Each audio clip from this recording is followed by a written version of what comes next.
All right, hey everybody, we're back. We're gonna give this interview another try. This is the Revolution Report, episode 21, and we are live again on Facebook and YouTube. I'm Eric. With me is Chaz. Our guest tonight is David Thibodeau.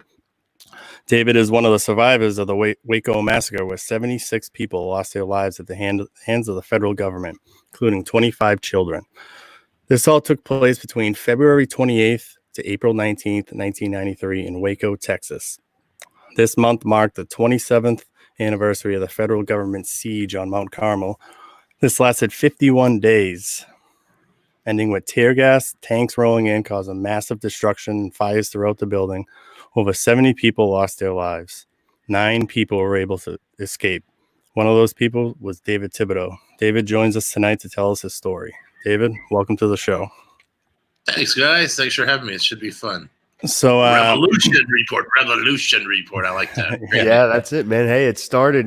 People are watching things like Waco. I mean, that blew people's mind how non-violent people were killed in such a way, and it's starting an intellectual revolution. Yep, and I don't remember if I said this last night, but particularly in the groups that Chaz and I are in, the libertarian anarchist community. When they saw or heard about what happened to you guys, it really helped shape the views of many people's perception of the state and what they're capable of. And the links they'll go to silence people who they don't want to be heard. At least for me, it helped solidify my already skeptical views of the state. But we know around this time of year, you get tons of requests for interviews. So we really appreciate your time. But the Waco series, which was just recently released on Netflix, where I think it's number 3 out of the top 10 watched series list right now. So I think we'll start with a question I think a lot of people have on their mind is how accurate is the series and how much of a role did you have in the production of it? Well, the series is a fictional account based on fact. So let's start there. It is a fictional account that is based on fact. The book is obviously more accurate. It just generally books are. In this case, it's true as well. It's highly dramatized. There are chronological orders that are changed mostly because of time. In other words, in Mount Carmel, you got 130 people. In a series, you have like 7 or 8 different characters, right? So the people don't lose track of the characters. You don't have too many characters. Right. So in a series like this, with that kind of complexity, you have to solidify characters. You have to take 2 or 3 different people and make them into one character. So my character Tibbs is credited as doing some things that other people have done. Like, for example, I did not bury Perry Jones's body in the front of the yard and line the dogs up. Greg Summers did that, and it wasn't Perry Jones. It was actually Peter Gent. Peter Gent was one of his very close friends. He was shot on the water tower on the first day. The autopsy report showed that he was shot at a straight angle, went through his heart to the side. He wasn't shot at an angle. So the only way he could have been shot is from a helicopter. So the helicopters in the back came in shooting. So I went off there a little bit, but it's an important point. It's actual proof that, people were shot from the helicopters. So he was buried at the front, and then it was actually Clive Doyle that buried Perry Jones downstairs. And that's just one thing. I actually met David in California, not in Texas. So they didn't want to there wasn't time for a California connection. But the truth of the matter is all the facts, the important facts are intact and they're there. I always tell people the book is, that's what I wrote 20-something years ago. If you want to know what really happened in the chronology, the book's the way to go for sure. And there's other accounts. It's not just my account. There's Clive Doyle has a book. Many people have a book on Waco. And I always tell people my experience is my experience. I was very honest about it and very forthcoming with it. Somebody else's experience might differ from mine quite a bit. It's something that's so vast. There's so many different angles to see and so many people involved that, there's different sources that if you really want to know, you have to study quite a few of them. Of course. Yeah. Right. But let me say one more thing. I'm sorry to interrupt. No, go for it. No. I'm happy with the series in the sense that it humanized the people. That has needed to happen since day one, because those people were so demonized over and over again in the press. I mean, they were just like, when you say the word cult over and over, the first thing most people do is they put the word satanic in front of it. I don't even believe that the word cult should be used, and I'll tell you why. Every single religious movement started with a small group of people that was either demonized by other people and called the cult. And that's including the Mormon Church. That's including the Baptists. Let's go the Catholics. Let's go Christians. You don't think those people had to deal with a lot of persecution? They were fed to the lions, for crying out loud. That was a very strange group. 12 guys followed this guy who was healing people and walking on water. What the hell's going on there? That's some kind of weird cult. Yeah. So cult's a word that's been used often. Anyone in the military, what do? They shave your head and they break you down mentally. They take your mind and they make you do things over and over again. So say you're jumping out of a plane. They hit you on the shoulder, you jump out of the plane. They condition you by hitting you on the shoulder. So by the time they hit you on the shoulder and you're in the plane, you're out. You're out of the plane. You don't even think about it. That's mental conditioning. Okay. Yeah. So I love to use a military analogy because it's really no different. And hopefully people will just get rid of that word and say, okay, there's a group of people that study the Bible, because that's really what it was. Right. Call it a cult if you want. I mean, there are aspects of the group that would fall under the definition of cult. But again, I don't like the definition. I don't like the word. It's just it's used to demonize someone. It's like it could almost be a racial epithet that you would use against someone that you didn't like, right? Because they were a different color, a different race. It's just ridiculous. Watching that Rules of Engagement documentary as well, it really shows the role the media played and how many times they use that word and describing you guys. They wanted to plant that seed in people's head that these people are, an evil cult who are preparing for the end times, and in order to justify their actions. Do you agree with that? Yes. There is. I love this quote. I say it often. You guys might be familiar with this quote. I doubt, probably a lot of your audience. But there was a senator in the 1800s, Henry Clay, and he said that the devices of power and its minions are the same in all countries and in all ages. It marks its victim and denounces it, exciting the public hatred so it can conceal its own abuses and encroachments. Now let's think, if that was in the 1800s, how much more do they have that down today? And we saw it. Every newscast, David Chris this, David Chris that, the Branch Davidians, their cult, their compound. It was a church, man. It was made of plywood. It was made of sheetwork. Are you kidding? They call that place a compound? That's why when the tanks went through it, the tanks went right through it. It wasn't hard. It wasn't fortified. It wasn't, it's just ridiculous.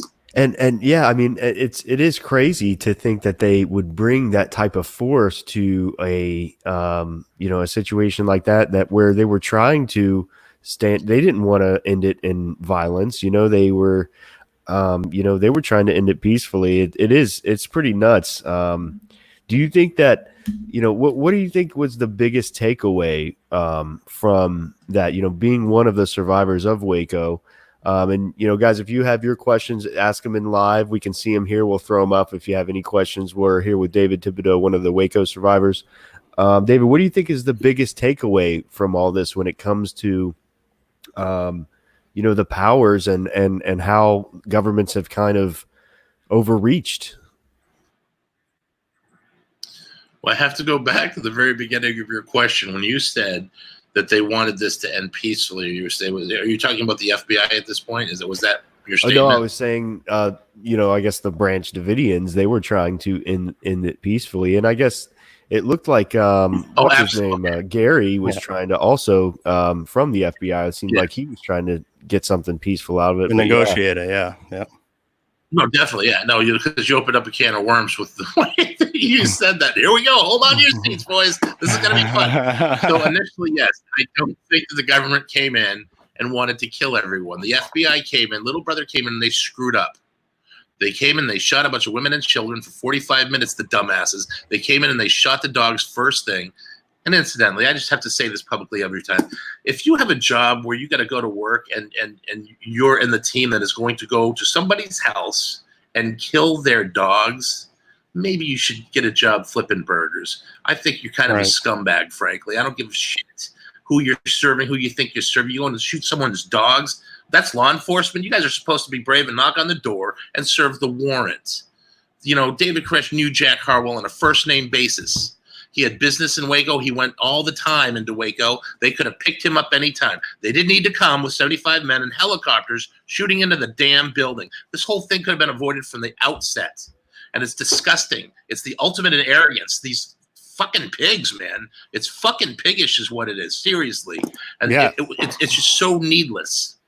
They said after all this happened, they said, well, David Koresh never left the place. They said he never left. He jogged in front of their house every day. There's a report from the ATF. Check this out. 3 days before the raid, two ATF agents went with David 2 miles down the road to a firing range and shot guns with him.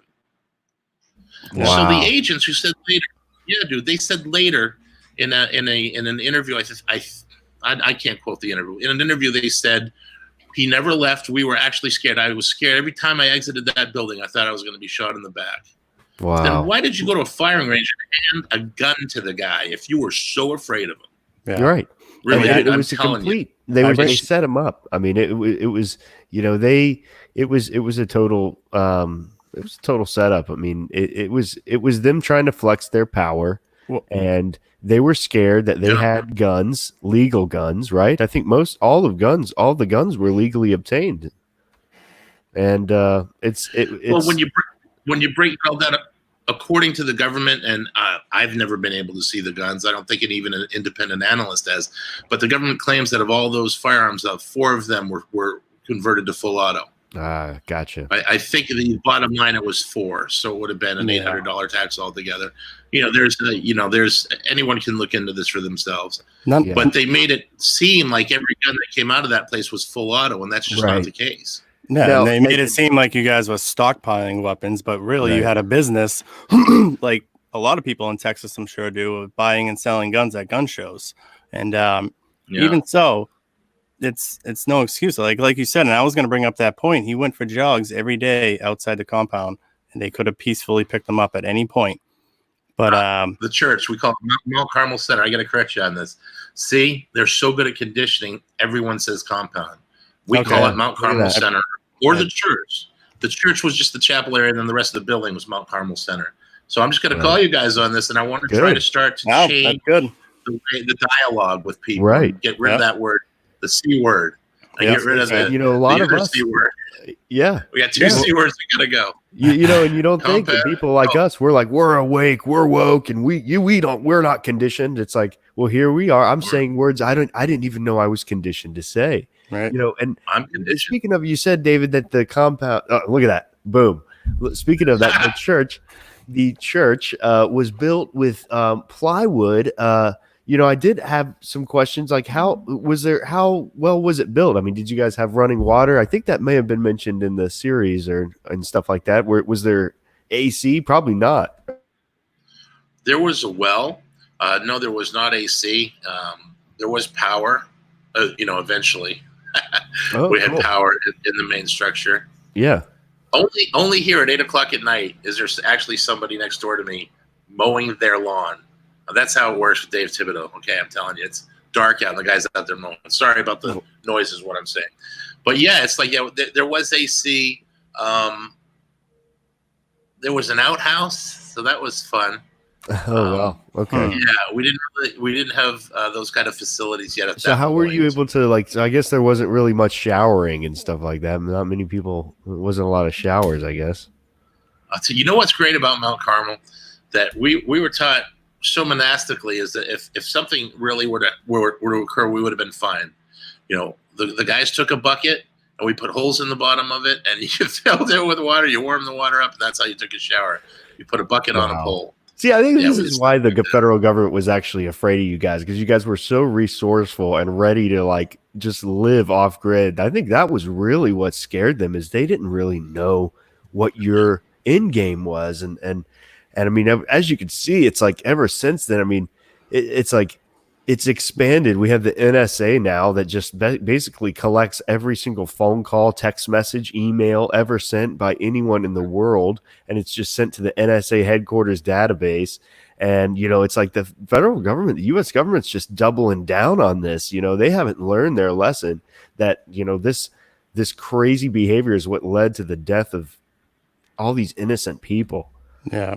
I think one of the things too, and correct me if I'm wrong, is this came right after Ruby Ridge, which was another complete disaster by the ATF. And, them with the media tried to create some sort of, redeem themselves with a PR stunt and try to make a big scene at your place. And they just completely failed again. Yeah. When the truly disgusting part about all that is through it all, they failed so miserably and they lied so completely and they got caught in their lies, told on them, to Congress, to the world, even people who are extreme government people said, well, that's pretty screwed up. Even those kind of people said that. So why did they get raises? Why did they get promotions? Why did the ATF's budget go up by like $10 million? What the hell is that about? Can you guys lie to your boss and just straight up lie to all the employees you work with about something and get away with it and get your job and get a raise? You get fired. You can't lie to people like that unless you work for the government. Unless you work for the government. Yep. No competition, so there's no pressures. Yeah, you're sticking around. Yep.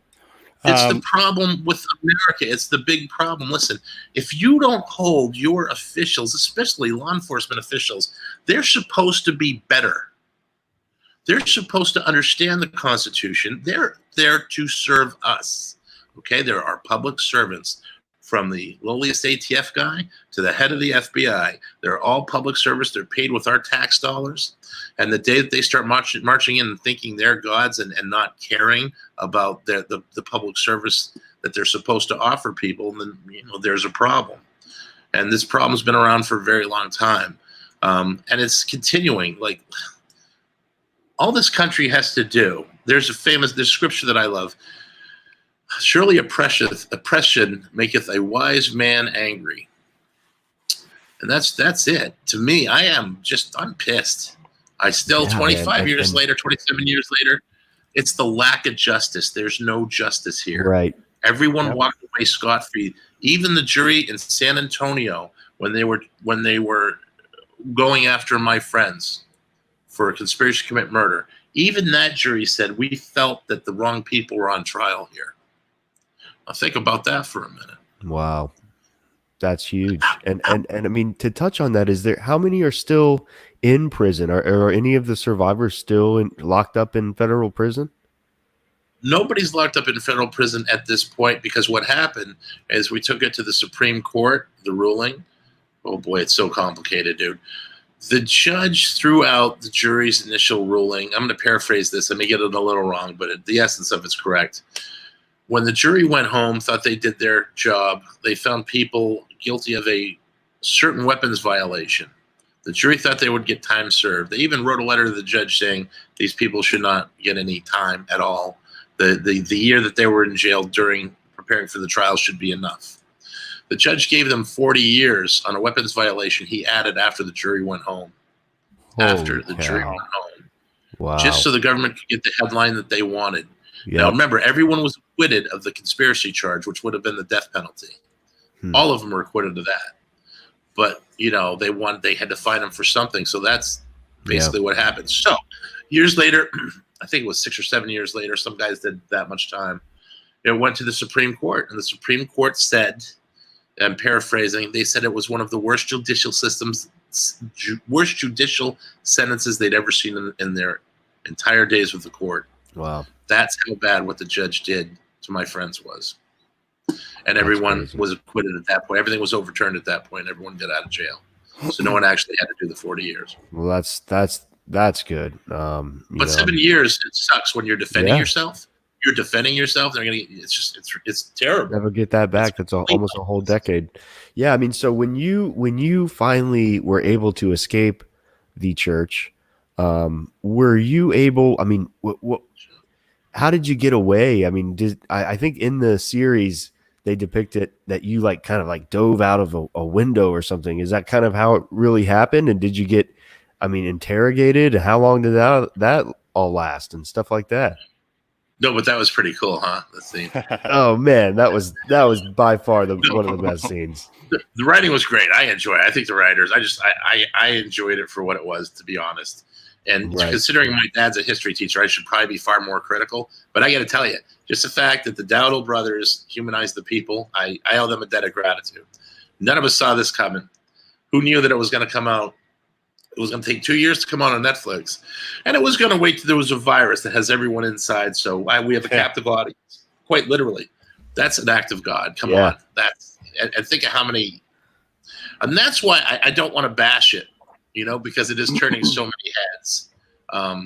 But again, the book is, if you want to know, my book is my experience. It's what happened. Right. So what happened was there was the chapel area and there was the gym. The gym in the back was totally destroyed by the tanks, as seen on Waco, The Rules of Engagement. And there's its sequel, Waco, A New Revelation, are the two documentaries that I recommend. They are available on my website, wacosurvivors.com, which we'll talk about at the end. But those documentaries are just phenomenal. But you also, there was an infrared video. The FBI had a plane flying above the building and it was going in a circle. And that plane had infrared technology. So anything that's hot shows up as white. It's like a black and white film. And on that black and white film, you can see,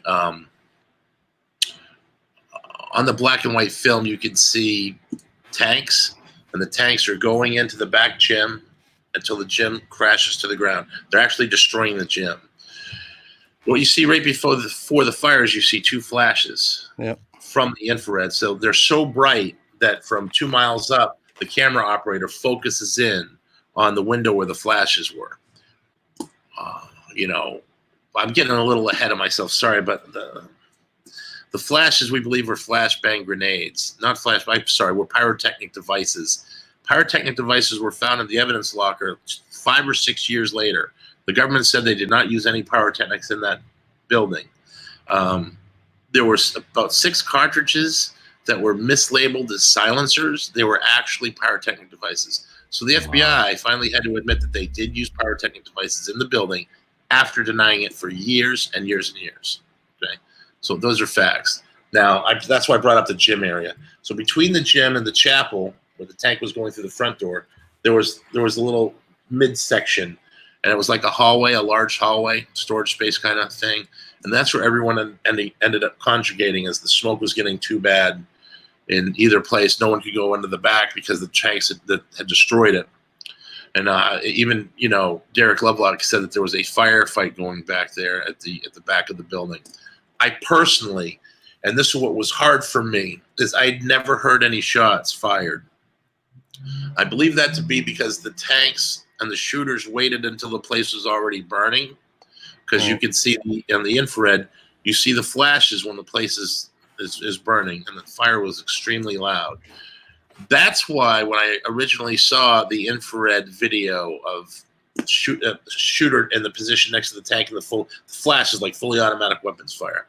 When I first saw that, right before William Gizecki and Mike McNulty put the documentary out, it absolutely blew me away, because I didn't even want to think that my government was capable of what I was researching.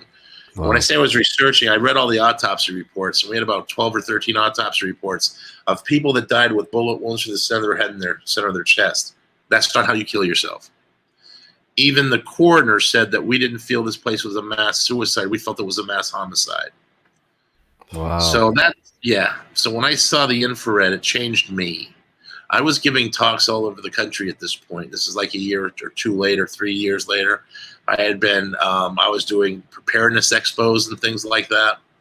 I went from talking to groups of like 20 or 30 people to stages of 500 people all over the country. And when I saw that infrared, they let me take it and use it in one of my talks. And I had a little laser pointer, and I was showing an audience. The the fully automatic weapons fire, and I was screaming. I was like, "They're killing him! You see that? They're shooting at him!" And I was out of control of myself. I did not remember it. I gave my talk, and I went back to sign books for people. And someone said, "Your talk was really powerful, but you're very angry." And I said, "Oh, wow!" And then all of a sudden, guess what? I had an out-of-body experience, and I could see what had just happened. And I was not in control of myself, and I stopped talking at that point, and this anger started to consume me, and I realized that I didn't know how to deal with it anymore. I just couldn't take it anymore. It was too much, and it was all because I saw the infrared video, and it confirmed what even I didn't want to believe about my own government, and that's being there. So when you say you're conditioned, that's how powerful they are. Wow. A sniper isn't a sniper. A sniper is called a forward observer. All right. The church is a compound. A tank is called an SUV. No, a CEV. I'm sorry. The CEV. It's not a tank, even though Bradleys were there with turrets. And it got as ridiculous when you're reading some of the reports. Some of their reports is a flashbang grenade doesn't explode, but it performs a rapid expansion of gases. That's how ridiculous the double speak that they use. It's crazy, man. They didn't kill the dogs. They suppressed the dogs. Suppressed. So in the you really do believe that when they killed those dogs, that's what confused them into thinking that you guys fired first, or do you think that was a dramatization of the series? No. That was 100% balls head accurate. Yeah. Wow. Okay. That was at the trials in San Antonio.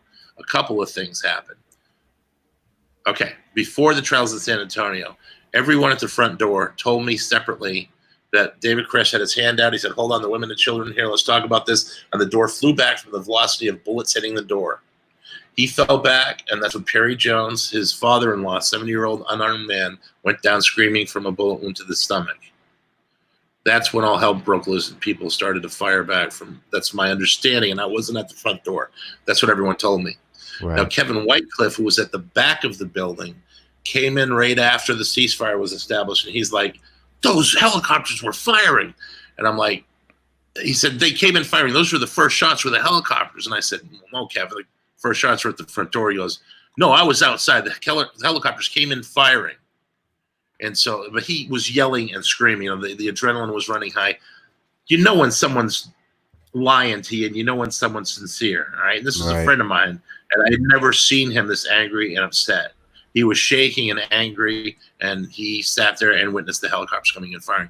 Same helicopters that killed Winston Blake in his room. His room was toward the back. So it looked like it was a simultaneous attack. But at the trials in San Antonio, the indications were that the first group was to get out and shoot the dogs and kill the dogs. And that when they did that, other agents thought that was the people inside shooting.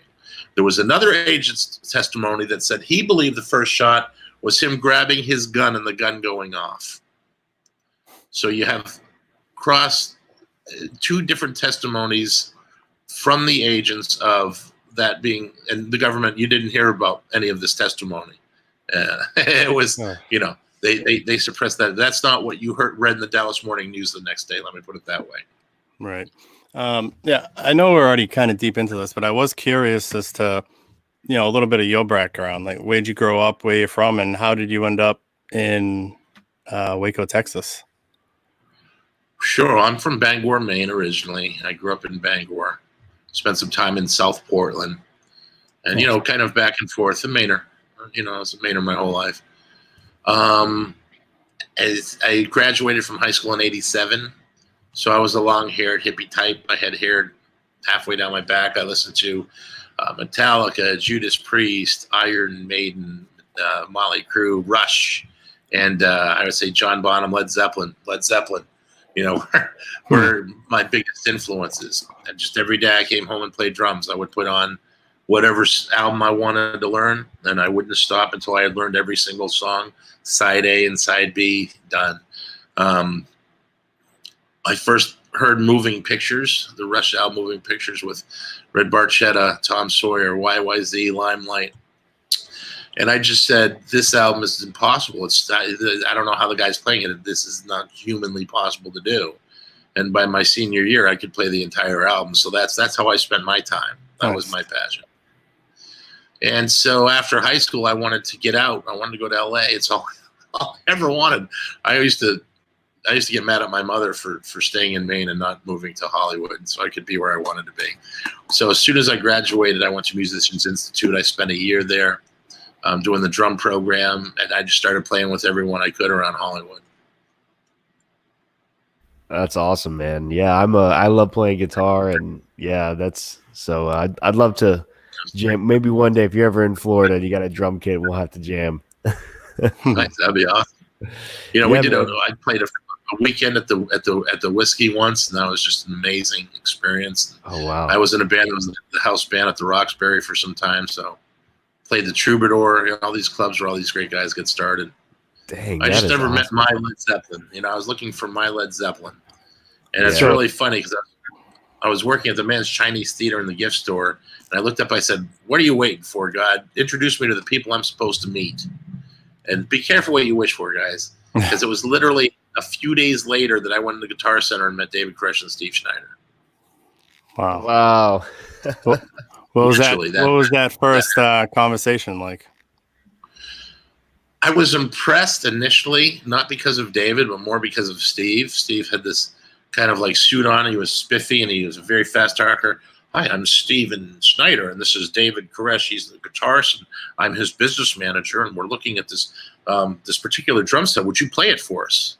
Well, you sounded really good. Are you looking for a band? Oh, you're in a band? Well, if you'd like to jam with us, here's our card. I'm looking at the card, and it says Messiah Productions on the front and the back. It's got all this religious scripture.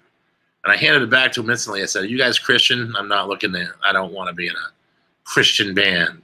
Because every rocker knew that Christian bands are kind of the crappiest music on the face of the earth at the time. Yeah. They've progressed. There's some great Christian bands out there, so I'm not trying to offend anyone. Right. Back in the 80s, they basically sucked. It was horrible. And so, you know, and I wasn't against the religion, or I wasn't against the God or anything like that. It's just was not my thing. Right. But it's the way Steve said. And then when he introduced David, he said, "Listen, we've been all over the world. I know something about the scripture," Dave said. You know, it says something to do with the 7 seals. We ask preachers, teachers, anyone, what are those seals? And, you know, we have an insight to it. You know, we study it. We spend a lot of time really getting to know it. And his answer really impressed me. I was expecting, "Oh, son, you know, you have to believe in Jesus, and Jesus is going to save you." So I almost thought he was going to put his hand on my head and say, "Satan, come out." You know, I was probably still hungover from the night before. So I didn't expect that answer. Right. And I thought, you know, it intrigued me. I left with their card, and I left thinking, "Don't call me, I'll call you." But 2 or 3 days later, I ended up calling them. And it was just the weirdest thing. I couldn't get my mind off meeting these two.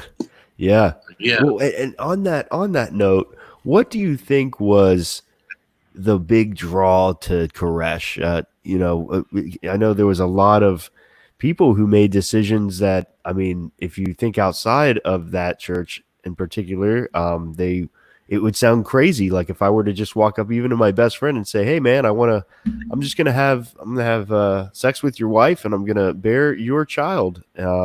Like it wouldn't happen. But I mean, you had multiple people and they weren't stupid people. These were professors. These were lawyers that, you know, did this. So what do you think was the big draw for people to Koresh? Well, number one, it was never hit with anyone in that way. You know, it was something that as you started to progressively learn the truth, or what I would say, the first seal, the second seal, the third seal, as David would go through it. Right. You know, it's nobody hit you with that. You know, you weren't even aware that was going on. Like when I first went out to Mount Carmel, I had known the guys maybe 6 months and had a bunch of studies. And then I get out there and I see, okay, she looks like a single woman that's got a kid. There's another single woman that's got a kid. There's no male figures. What's that all about? Is David just really cool and he takes on all these single moms and gives them a place to stay? Or, you know, I didn't know. Right. And then as they started to progress into the scripture, okay, as I started to progress in the second, third seal, it all became part of it, and it all became part of the plan. And to me, looking around, getting to know the women, quite a bit, as I did during that period of time, I couldn't believe that they could live with each other without killing each other. So that may have been shocking to some people, but you're talking to a single guy who was a musician who, to me, it was like, that's their bag. Hey, if that's what they do, if they can live with it, who am I to say that's wrong? It's just, Right. That's very libertarian of you, David.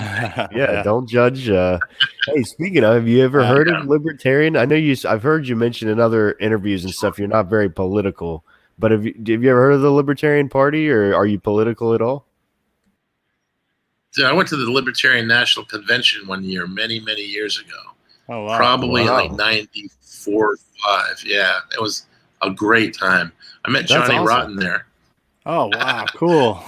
Johnny Rotten was there for E! Entertainment, and he was interviewing Russell Means. So I got to meet Russell Means as well, and we hung out. One of the leaders of the American Indian movement, of course. It was a fantastic experience. Cool. Not Holly there. Melanie, I met Melanie and her family, the famous musician. I got a brand new pair of roller skates, Melanie, who became a libertarian that year. Wow. Cool. It was a fantastic experience. The 2020 convention's coming up, but it's kind of in limbo right now. It's supposed to be in a couple of weeks, but with everything going on, it's in limbo. But that's so cool, man. I didn't know. I would have never thought that. Well, I should have known, I guess. The way you talk, you probably are libertarian. That'll turn anybody into a libertarian. Yeah. But I get a picture with me, Russell Means, and Johnny Rotten, and now I'm gonna have to find that picture because that was pretty cool. That is awesome. Cool. I used to listen to the Sex Pistols. Yeah. So when you first got to Mount Carmel, were you planning on staying there, or did you go there? Did you leave and come back? What were your initial thoughts of the place in general? I said, well, sure. Initially, when David brought me out, it was for something called Atonement. And they kept Mount Carmel, they kept the festivals of God. So they kept the 2-week periods of Atonement, the 2-week periods of the Passover, okay? And then Sabbath. So Friday night to Saturday night, just like the Jews. David incorporated Genesis to Revelation, all right? So it wasn't Christmas, Easter, Halloween. It was the same festivals as the Jews would keep according to the scriptures, specifically, the first 5 books of Moses. So very interesting stuff. Where was I going with this? What was your question, buddy? Like when you first went there, were you planning on staying? And then what was your initial reaction when you first got there? Yeah. No, I knew I was going to learn something, but I didn't know that I was going to have my mind blown off my torso. I had no idea what was about to take place. So I get there, and David says, now we're going to get there about a week early. We're going to hang out, jam some music, and I'll show you some stuff prior to everyone coming. But what's going to happen is people are going to start showing up from everywhere. We're going to have some people from Australia, a lot of people from England. It turned out over the course of the next week, Perry Jones was always going to the airport to bring people. And there would always be, here's the Henrys, a family of 7. Here's so-and-so coming on. People every day were showing up. So the community's growing, and you're like, what's your story? What's your story? It was fascinating. And then it got to the point where everyone was there, and it was the festival was supposed to begin, and David gave his first talk or study. And he got up on the stage, and he held the Bible in his hand. He goes, now this is the Bible. And some people spend their whole lives trying to figure out what this book says. From Genesis to Revelation. He says, it's 2 pieces of cow leather with a bunch of pages in between. And people spend their lives trying to figure it out. He says, I see it. And he holds it up to his forehead and he goes, I see this book panoramically. From Genesis to Revelation as if it is happening before me. And he put it down. And I went, sure you do. What a arrogant thing to say, or whatever. Very dramatic, but whatever. Literally within the first 2 days during those periods of time, there were 10, 12-hour studies. The studies went on and on and on and on. They were very, very long. It wasn't always like that. It was just during those festival periods. Right. There was a lot of ground to cover, and he covered it all. The guy would spend 24 hours to bring someone to the knowledge of the truth, if you will. He would fall asleep right in the middle of the scripture, wake up 10 minutes later, and continue right where he left off. Wow. The most unbelievable thing I ever saw. He would not just go through and show you a couple of verses, but he would harmonize whole chapters. Like Isaiah, here's a chapter. It's the same thing as being said here in Jeremiah, whatever. And you would see for the first time, you would say, wow, that is saying the same thing, only it's a little different, so I'm seeing a bigger picture here. He did that with all the major and minor prophets. So again, and one of the things that impressed me about Steve Schneider is when he first opened his Bible, Steve Schneider, when he was giving me the early studies, the kingdom studies and stuff like that, he had one of those 1-inch margin Bibles, and every margin, every page was covered with cross references. He would turn a page and then covered, turn the page, covered. That alone impressed me because I could see he'd ripped this book apart. He wanted to know what it says, and they ripped it apart. They knew they knew where to go. They knew what it said. It was incredible, man. Wow. So after 2 days, my mind was blown. Needless to say, after the 2 weeks. And after the 2 weeks, she had a pretty good understanding of what was going on, why it was going on. The people that were there, that were married, that were then as if they were not married anymore because of the message, understood why. And again, if it was okay with them, who was I to judge it? It was just something you had to be there to see. It's definitely nothing probably anyone would want to go through. Right. But you felt the sense, and you didn't. Here's what was really amazing to me. David was so thorough at showing the scripture that it wasn't David that anyone looked up to. We did not look up to David, even though we looked up to him, but it wasn't like people think that he was so charismatic that we worshiped him. It wasn't like that at all. It was the word of God. Had I walked away at that point, I would not have been walking away from David Koresh. I would have been walking away from the word of God because I was shown the scripture so thoroughly from Genesis to Revelation that I 100% believe that this was the final message to the word, and this was directly from God showing me because it's all there. It was all written there. Right. Even the tanks with flaming torches that would come in, the king of the north would come in and attack the message, and their chariots would be chariots of fire with flaming torches. They will attack the anointed one. That's unbelievable, dude. When you consider tanks started coming in, and what's really that's I'm not, like I said, I'm not going to get into the whole scriptural aspect of it. It's really complicated.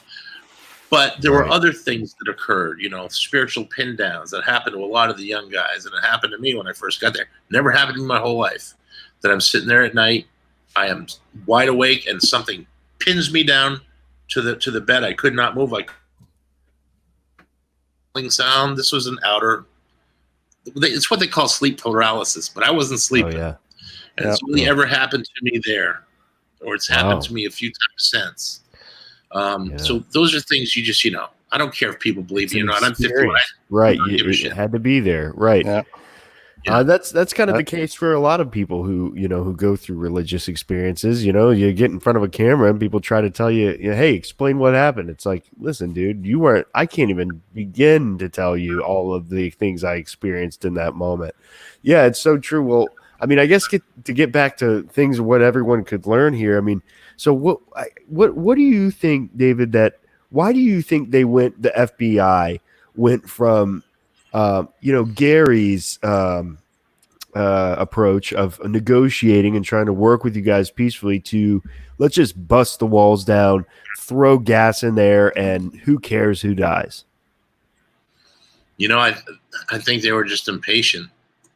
They didn't want to do what was working, and I don't know. I don't know why. I don't know if it was because they were so inept, or it's because they knew exactly what they were doing. But I can tell you the answer that I and all the survivors would have is they had no choice in the matter. That they were there for a purpose. They were used of God for a purpose, and that purpose had to do with the judgment of the people that were God's people that were living there and learning the 7 seals. And not only that, they were to be an example, I think. Something in the 5th seal called souls into the altar, where literally the martyrs will die for God. And, when I was talking about that experience of being pinned down, I forgot to tell you guys about 2 or 3 months before all this happened, David and Koresh and I, we had all been building the big building. And I was on the roof with David, and we were putting shingles up on the roof. And David looked at me and said, Tibbs, what are you going to do a few months from now when there's tanks running up and down the Double E Ranch Road? Because David believed since he was a teenager that when he read the scripture, he saw himself as that devoted to God, where when that final battle happened, he would be there. If he had to go to Israel, he was going to be there. He wanted to be in God's army, on God's side. And so there's a lot of scripture that talk about the king of the north, the Assyrian power, the powers that be that would control the world and rule the world through the merchants of the earth, if you will. He saw himself in that role, and he saw himself, always believed he was going to be attacked by the government. He always believed it. But when he said, what are you going to do a few months from now when there's tanks running up and down the Double E Ranch Road? I, the son of a history teacher, I looked at him, and the kid who was raised saying the Pledge of Allegiance every day, and when I would read the history accounts of the Revolutionary War, could see myself standing there with George Washington freezing my ass off at Valley Forge. That kid looked at David Chris and said, David, they're never going to bring tanks onto the property. This is America. Wow. I actually said that to him. And then a few months later, I'm in the siege, and I'm watching tanks go up and down the Double E Ranch Road and come onto the property, start destroying our property, and start running over things, the kids' toys, the cars. It's awesome. It was what's her name? Kathy Schroeder had a similar experience. He said, Kathy, what are you going to do when there's helicopters buzzing the building? Wow. And she says, David, they're never going to bring helicopters here. Guys, it hadn't happened before. Right. In the history of America, the military, Posse Comitatus Act, the military is never used against the citizenry like this. Yeah. Sorry, go ahead, Eric. Well, I was going to go to February 28th. What was going on that day, and what was the first sign of trouble? Was there any idea that something was coming that day? Or did it just come out of nowhere? No, I mean, there were some signs. The guys that moved in across the street, it was obviously that they were there doing a job. They were claiming that they were that they were going to TSTC, which is a community college. I'm sorry, it's not a community college. I apologize. TSTC is a technical trade college where you go to learn how to do woodwork or how to work on a car, that kind of thing. Welding. And I asked one of the agents when they moved in, I said, so what are you studying at TSTC? And he said, I'm studying philosophy. I said, you're studying philosophy at TSTC? That's amazing. Wow, great. It was obviously their story wasn't holding water. Right. But it didn't matter. David said about them, he said, who cares what they are? They're CIA, FBI, ATF. He goes, I don't care.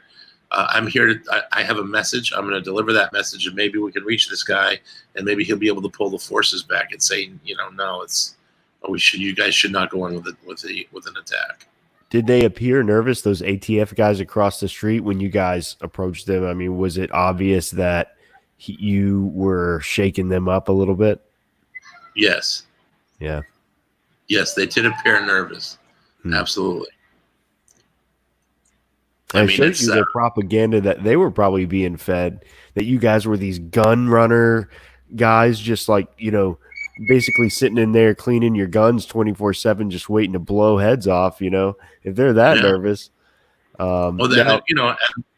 were. They did believe that. Of course, you're going to believe the propaganda that you're taught. In reality, it could have come down to local law enforcement doing the right thing and coming to talk to David. Yeah. It's really that simple. Yeah, hopefully, they've learned their lesson, but it just appears with this whole doubling down on the security state, the collections of data, I don't know if they have, at least at the federal level, a lot of these local police officers, they're good guys and they want to protect their communities, but these federal agencies have just gotten so out of control when it comes to militarization. It's almost unbearable, and I don't really know. Yeah. But after that initial attack and firefight, those 50, I know we already talked about that. So those 51 days in between, what was life like during those times? Like, was there any sense of? No, go ahead. Yeah, sure, it was terrifying, especially after the first day or two. You know, the second day, everyone was pretty much in shock. Right after the ceasefire was established, you heard up and down the hall people saying, "So and so's dead. So and so, this guy's dead. Perry Jones is wounded." And as you're hearing all the people that are dead and wounded, you're just, I don't know, man. You're already been shot at. You're already in shock to an extent, and it's just like another nail in your head with every name that you're hearing. So, I definitely went into shock. And then there was a period the following day where a couple of us went in. We were doing something normal, like eating food, and we were just like talking about what had happened and who was where. And I was hiding under the table, and when the shooting began, and I was at the front door, and David came in. Steve came in and was actually mad at us because it looked like it was a party. It wasn't a party. Everyone was just looking for a release. Right. But so they got that part right in the series, huh? Oh, definitely, absolutely. Yeah. It was a sober place. It was a sober message. It always was. David was a very serious person. Everything about it was very serious. What was some of the things that they were doing to try to really drive you guys crazy and provoke you? Well, they were blaring the loud noises at night, right? Which sounded like it was like a mix of dolphins and like static and stuff. Did they have? I guess they had pre-recorded just noise that they were playing all night. It's a form of psychological torture. Yeah, you guys are talking about the psychops that they started to put. Well, what had happened was we played a concert for them. We set up the speaker systems in the window. We played for about 40 minutes or so, and all we did was jam. And literally, David said, "Look, those guys are working. They're doing their job. Let's just play some music for them." And we did. We had a generator. And after 40 minutes, we stopped, and it was dead silence. All you could hear was, the night. And the next day, they had a press conference and said, "David Koresh has decided to try to psych our agents out by playing loud music." Well, we know what psychops is about. We have some surprises for them, that kind of thing. It was like, guys, we're trying to play music for you, seriously. Yeah, for your field agents. That's insane. They did not have a sense of humor. So they started off by setting up the speaker systems. They started playing, I'll never forget, the first thing they played was an Alice Cooper album. I think the first one was a very early album. And I was like, cool, they're going to fight metal, dude. This is great. And so, I remember we were joking about getting on the phone and calling and see if they'd play the new Def Leppard album because Hysteria had just come out and we hadn't been able to hear it. And so after that changed when they realized that we actually liked the music. They started to play Nancy Sinatra, "These Boots Are Made for Walking." They played that song for a day straight. And then they would take the phone off the hook, back when phones had hooks, and you left the phone off the hook and made a beeping sound, really loud beeping sound. And they would play that for 48 hours. And they would play sounds of rabbits being slaughtered. So they actually recorded rabbits being slaughtered and would play that high-pitched screeching. Then they played Tibetan monks. That one was actually amazing to listen to at the Waco night. It was beautiful. I don't actually know why they played that one because that was more of a meditation thing. It was almost like a reprieve when they started playing that sound. Well, it had to be annoying them just as much as it was annoying you guys, I would imagine. I mean, but it's, Yeah, but the speakers were facing us, not them. Oh, that's true, yeah. But I terrible. Personally, I think that they did it because they wanted us to shoot. I think they wanted us to shoot the speakers out. I think they wanted to drive us to an act of aggression where then they could say, see how these people are? I said, and same way to look at it. We're going to take we're saying to the world, the religious fanatics, and we're going to make them more unstable. Yeah. What kind of sense does that make? Yep. That makes the same kind of sense as it does taking a CEO who's bankrupted his company and taking everyone's 401k away and give him $30 million in a golden parachute where he doesn't do any time for his crimes. It's that same kind of crap. It's so true. Protecting the money of people. Meanwhile, Gary is over here trying to do the opposite, and his department, his whole agency's working against him. Well, what was it like to, I know you guys in the Netflix series, you're actually on film, and so is the actual Gary, right? So what was it like reuniting with him to make that, and what is Gary like? Is he kind of on you guys' side on this still, and all that? Well, I had never actually met Gary before that. I knew that there was a couple of the negotiators that David and Steve liked, and Gary was that first one. And when they took him off, David and Steve Schneider, they kept asking for him. They wanted to work with that particular agent. They were having nothing to do with it.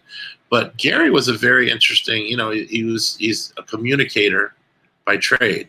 So he's very easy to talk to. He's a very, very good listener. And I enjoyed our conversations. We had lunch together a few times. And, I don't know if he could really answer any of the hard questions for me. At the end of the day, he is an FBI agent, or a former FBI agent. But he definitely did try what I consider in his position to be the right thing. He wanted people to come out. And right. People were coming out under his tutelage. People were coming out.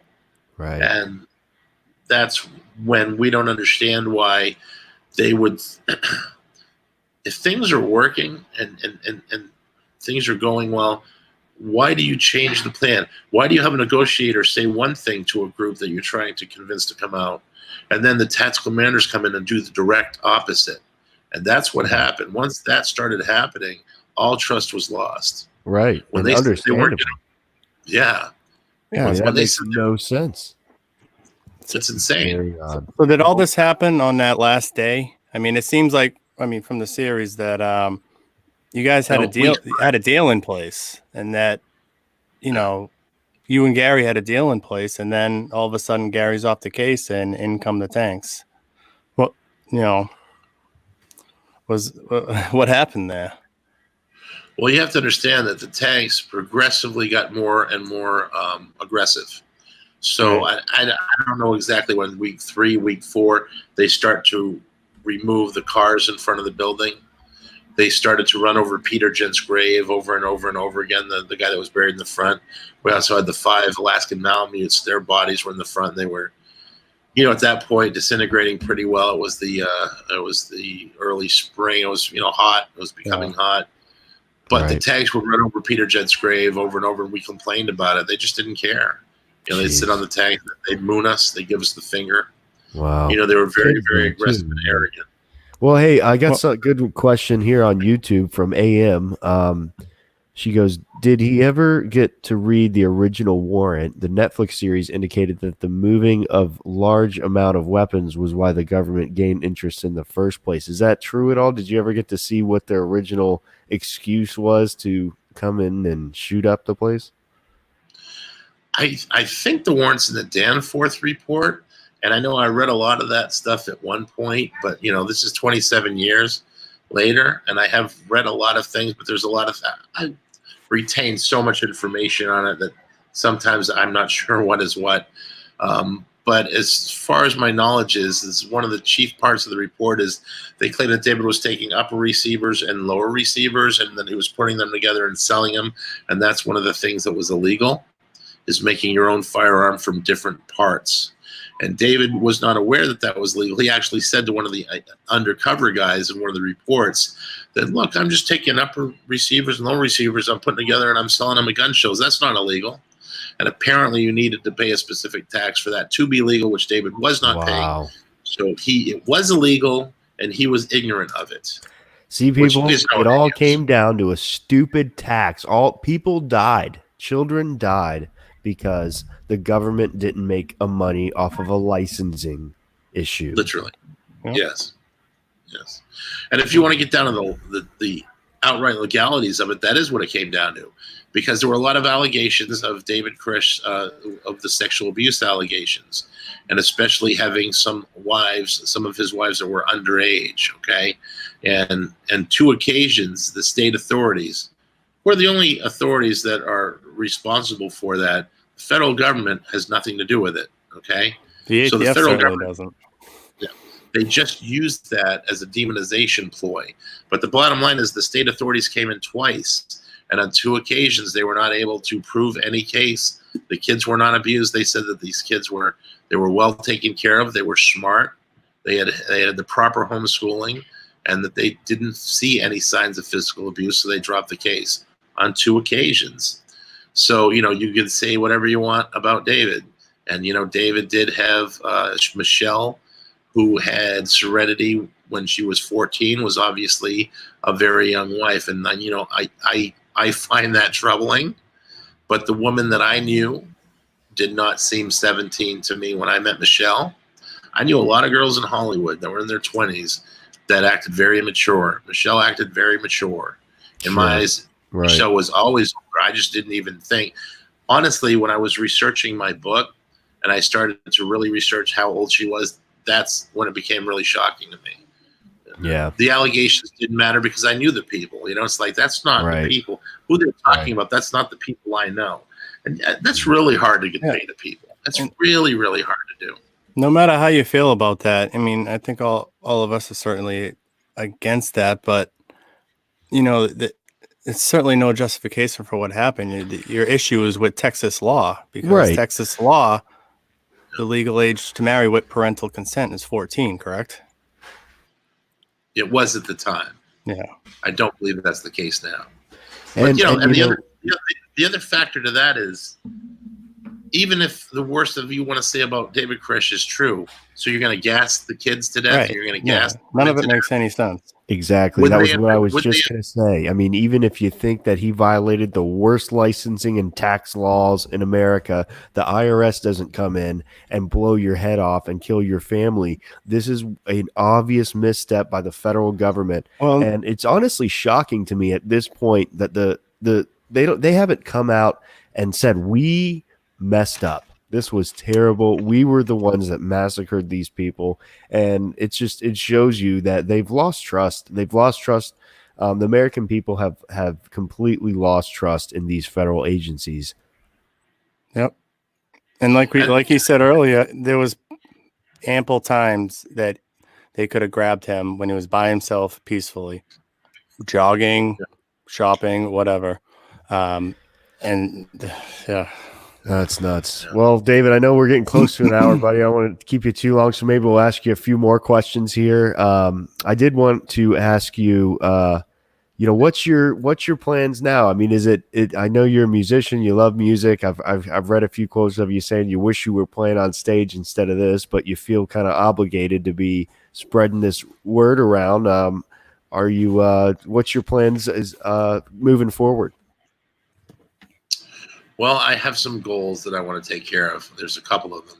First off is getting help to any of the people that might need it, meaning some of the kids that survive that have come through it.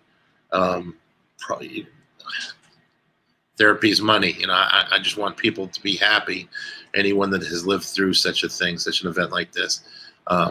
We are having a problem right now with we're having a problem with the guy that's running the property. What we call the curator. His name is Charlie Pace. And we were out there talking to people that were coming from all over the world to learn about what happened in Mount Carmel. After the series came out, I went down. And basically, I believe Charlie got jealous that people were coming there to talk to me, and a guy named Eddie Oliver was helping me give tours, who started giving tours there. And to make a long story short, Charlie, because people didn't want to talk to him, told us that we could not give tours to the public anymore. He's on the paperwork as being the owner because he had paid the back taxes for so many years. It's very complicated, and I'm not going to get into the ins and outs. But the bottom line is he claims that he is a survivor. Okay, he was living in Alabama at the time. He is not a survivor. He left when David Koresh took over. This guy left when David Koresh took over. He came back on, and the survivors like Clive Doyle allowed him to move onto the property, Maribel Jones. So what he did is he was just so ornery and hard to work with that people ended up leaving over time. And then he ended up kicking off Ophelia, who was Julie Santos's mother. So an elderly Mexican woman, he kicked her off the property. Wow. And he allowed Heather to move on there, and he allowed me to speak for a while. But then when he started getting jealous, he said we couldn't speak there anymore. And then he asked me to leave. the house that I was living in. So there's a little bit of some drama, I guess, inner drama you got to deal with there. Well, there is some drama, and I bring it up because if he wouldn't have said that he's a survivor, that would be a different story. Yeah. But he's claiming to be a survivor, and he's taking donations on the names. Wow. He's saying that it's for the survivors, and he's keeping it. He's not. Heather hasn't seen a dime, so he's lying about it. And so if people really want to help the true survivors of this incident, like you and others, they need to go to wacosurvivors.com and not get fooled by these other people that are trying to take advantage of true people who are truly suffering and need help. Go to wacosurvivors.com. It looks like there's a shop, there's a blog, media, and of course a donate button, which we encourage all of our listeners to go there and donate as much as you can to the Waco survivors. And, don't get fooled by these guys that are trying to, make money for themselves. That's very disappointing to hear, David. Thanks for pointing that out, because we want to make sure our audience is aware of that. Yeah, and that's great. I mean, I encourage people to go to the site. It's a very spiritual place. It's a spiritual site. People should go and honor the dead. I just ask that you do not make donations to Charlie Pace in the names of the survivors. We won't get it. I'll put that in the show notes. Yeah. Is there anything else you want to plug? I'd recommend people watch the series, but I think even more importantly, watch Rules of Engagement and what's the other one? Waco, A New Revelation, correct? Yeah, New Revelation. Yeah. And anyone that buys any of those through my website, my book included. Oh, yeah, your book too. I sign everything.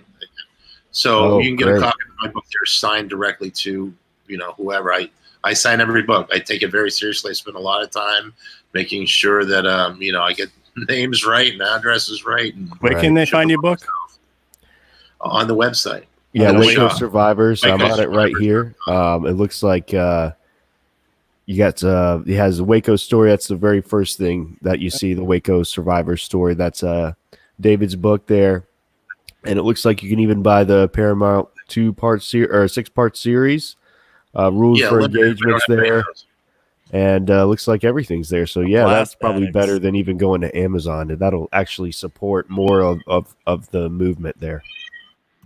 The Blast Addicts is my band from Maine. We did that an original CD right before this took off, so I actually had to leave for that. And I left the band because all of this went kind of crazy. And it's too bad, because we just had finished the CD. That's what that is. Okay, I saw someone in the comments. They said Blast Addicts, and I was like, "What's Blast Addicts?" And now it makes it. I'm going to have to buy that, man. I'm going to have to jam out to that. Yes, Beatrice. We met her. She came out to Mount Carmel when we were out there giving the tours, and she bought the CD and got in touch with me later. Said she loved it. So that's always cool. Beatrix. Yes, Beatrix. Thanks for listening. Thanks for connecting us too. That was an awesome interview, David. Thank you so much for joining us. Let me do one more. Yeah, Eric, go for it. One more. I just wanted to give you the floor. If there's one last message you want people to learn about what happened, or about the government, or anything you'd like to say to send us off here. I thought you were talking to Chaz. No, you. All right, guys. No, it's been 27 years. Like I said earlier, we got a captive audience with the series. It's really doing its job. People are waking up to it. I'm getting hundreds of messages every day. It's just amazing. People are so upset. And I'm talking about soccer moms are so upset with what the government did and how they got away with it and what they're doing. We need to see some real radical changes in this country. And I'm not. Last thing I want is any kind of crazy armed revolution. I'm not calling for any of that. But I swear to God, I do not understand why Congress, why these banksters, why these people in positions to make a ton of money off us can destroy the economy, take for themselves, and not get indicted. If we don't start indicting the people that need to get indicted, then we deserve everything we get. We deserve getting screwed. Each and every American deserves it, because we're not doing anything about it. These people work for us, but every American has to have that consciousness for there to be change. If you think your government's there to help you and serve you, you know what? They're supposed to be. You guys have to enforce that. We have to put the pressure on them to go after these people. That's so well said, David. Yeah, we have to start putting pressure at the ballot box, voting people who talk about this national security state, this spying on people, arming these federal agencies, and endless wars. Yeah, the endless wars. All these guys, they're the same. We got to start looking outside of the two-party paradigm and voting for people who are talking about this kind of stuff. And it's a lot to think about. We really hope everyone that's listening today, tomorrow, whenever you get a chance to listen to this amazing interview, please get out, start taking action, start showing people this interview, show people these Share books. It with your friends. Yep. Exactly. Well, it's been amazing, David. Thank you so much for joining us again. We had a couple times there where we were struggling with internet, but this was a solid segment here, and we really appreciate your time, sir. Yep. If you just hang on for a second after I sign off, and we'll be back on Tuesday with another live stream with Libertarian presidential candidate Jacob Hornberger. See everyone later. Bye.